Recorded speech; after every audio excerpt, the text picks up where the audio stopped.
Hi எல்லாரும் எப்படி இருக்கீங்க?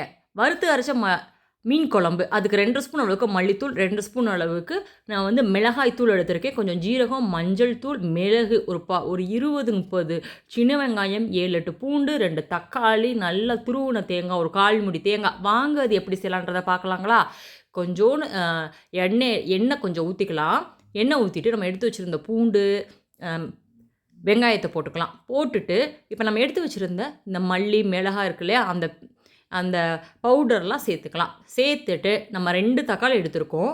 இப்ப தக்காளியும் இதில சேர்த்துட்டு நல்லா வதக்கிக்கலாம். எல்லாமே வதக்குன பிறகு 1/4 மூடி தேங்காவும் சேர்த்து நல்லா பச்சை வாசனை போற அளவுக்கு இத வந்து நல்லா வறுத்துக்கலாம். இது வந்து ரொம்ப ரொம்ப டேஸ்ட்டா இருக்கும். நம்ம எப்பயும் செய்ற மீன் குழம்ப விட இது டேஸ்ட்டு சூப்பரா இருக்கும். ஒன்ஸ் ட்ரை பண்ணி பாருங்க. இப்ப இன்னும் நம்ம இடிக்கல் இருக்கு இல்லையா? அதில வந்து நான் ஒரு 10 சின்ன வெங்காயம், ஒரு 6 பூண்டு எடுத்திருக்கேன். அத நல்லா இடிச்சு எடுத்து வச்சிருக்கேன். இப்ப கடாயில கொஞ்சம் எண்ணெய் சேர்த்துருக்கேன்.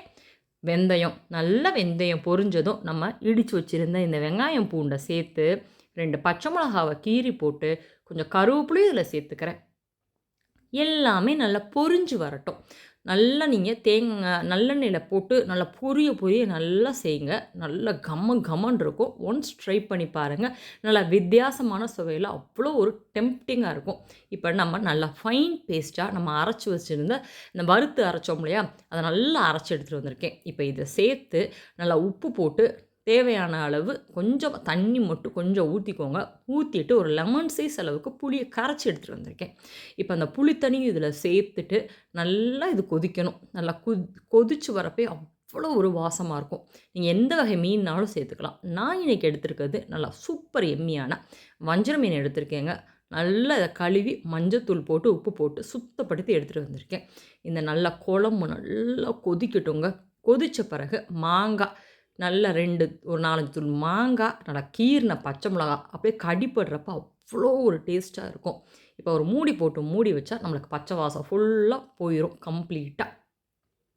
இப்ப நம்ம எடுத்து வச்சிருந்த இந்த வஞ்சர மீனையும் இந்த குழம்போட சேர்த்துக்கலாம்.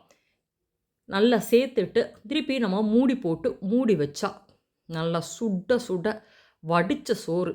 குக்கர் சோறுலாம் அதுக்கு செட் ஆகாது. நல்லா வடிச்ச சோறுல அப்படியே அந்த குழம்ப ஊத்தி, அப்படியே அந்த பச்சை மிளகா இருக்கு இல்லையா? அப்படியே அத நல்லா சாப்பிட்றப்ப அவ்வளோ ஒரு டேஸ்ட்டா இருக்கும். நாள் விட மறுநாள் சாப்பிட்டு பாருங்க. நைட்டு தோசைக்கு கண்டிப்பா சாப்பிட்டு பாருங்க. பாய்.